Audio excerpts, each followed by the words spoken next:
We have met last night, and I see you today, and I feel kind and warm and touching words you gave us in your speeches, your brotherhood, your friendship, your love, and your commitment for the future.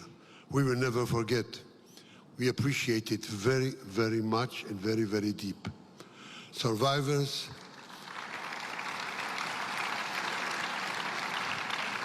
brothers and sisters, survivors, people of Israel, leaders, Morai v'Rabotai, ladies and gentlemen.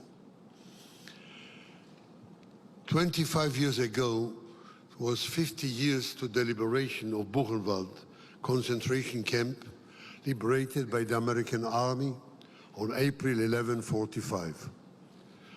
I was invited to give a speech for the survivors who survived the camp and survived 50 years later. I came with my brother, late brother Naftali, my hero who saved my life. We came from Israel to Germany. Weimar is the city. Buchenwald is a suburb of Weimar. And I started my words with this comment. This is my second visit to Buchenwald. The third one was 50.5 years earlier. And what is the change? When I came here for the first time, I was a child of 7.5 years.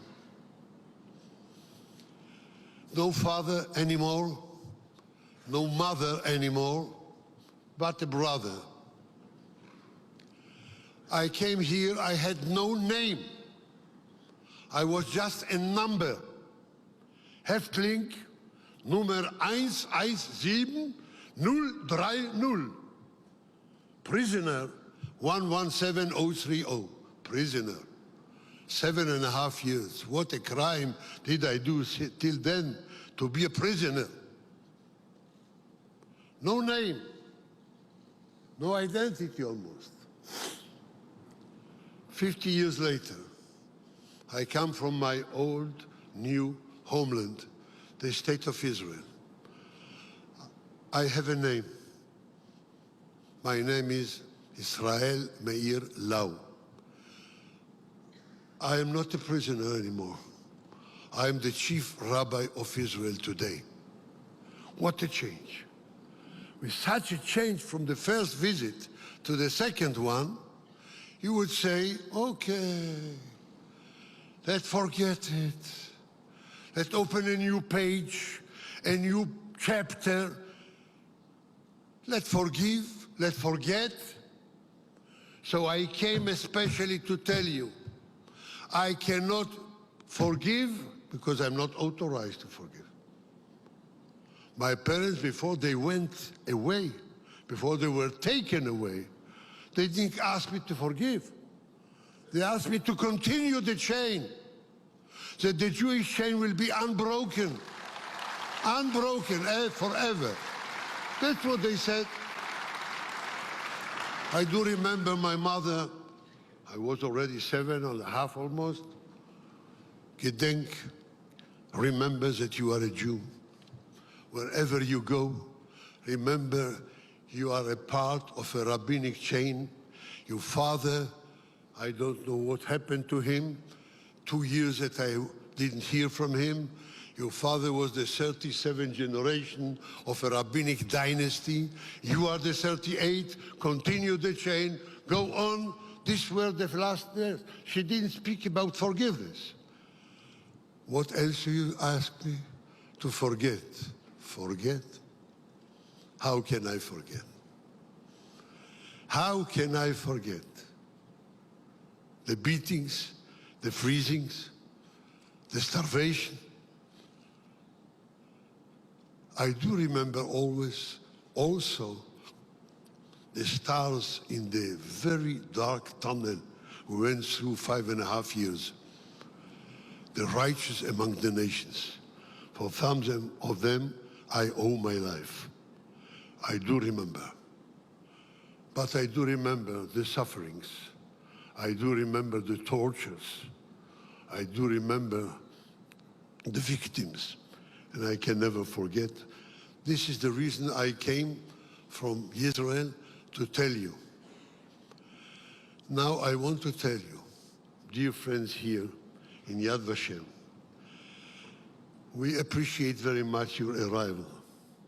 We appreciate very much your promise to fight anti-Semitism and racism. This is a promise. This is an obligation. This is a duty of mankind at all. And this we will never forget what you have said here today. And we appreciate every word you said to us. And we believe you, that you said it from bottom of your heart. We do believe. We do believe that this evening here in Yad Waschem in Jerusalem can be a bridge for mankind at all, not only around the Holocaust, but around survival of the world of mankind. What do I mean? If you open the first book of the Bible, the book of Genesis, and you meet there what?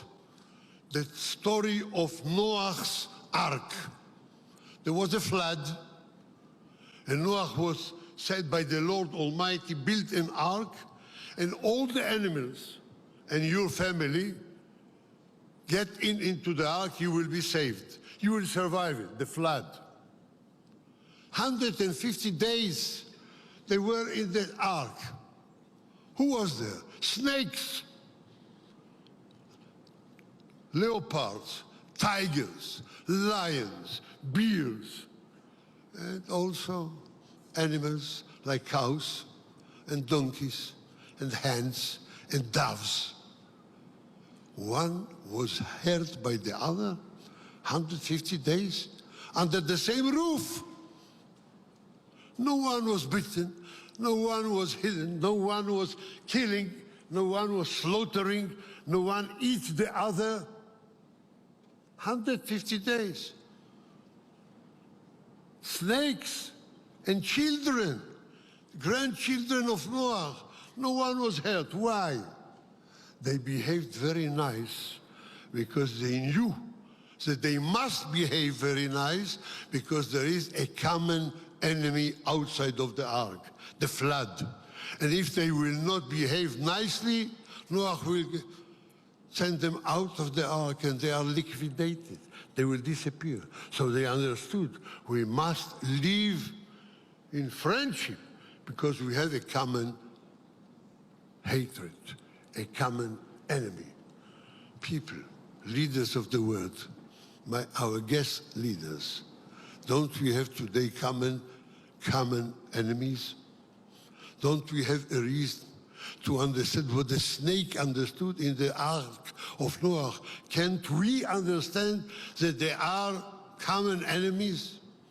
All kinds of diseases, the cancer, the AIDS, whatever, heart, brain, starvation, ignorance, crime, nuclear weapon, common enemies.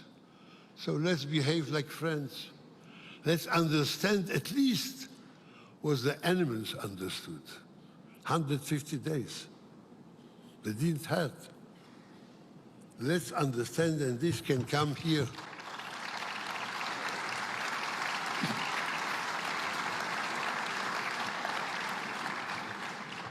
It can come from Yad Waschem. It can come from Jerusalem, as the prophet Isaiah and the prophet Micah said the same words, Ki mitzion teitzeh Torah, udvar Hashem mirushalayim. The voice of the Lord Almighty comes and be spread all over the world. It came from Jerusalem, a city of 4,000 years history. We can never forget. We have to forgive to brothers, and we have to behave like friends and brothers. That's our duty, and this is the conclusion of seeing you leaders of the world. The world is in your arms, in your hands, in one way, one sentence, one signature. You can decide upon millions of people. So decide for love and friendship and peace forever. Thank you.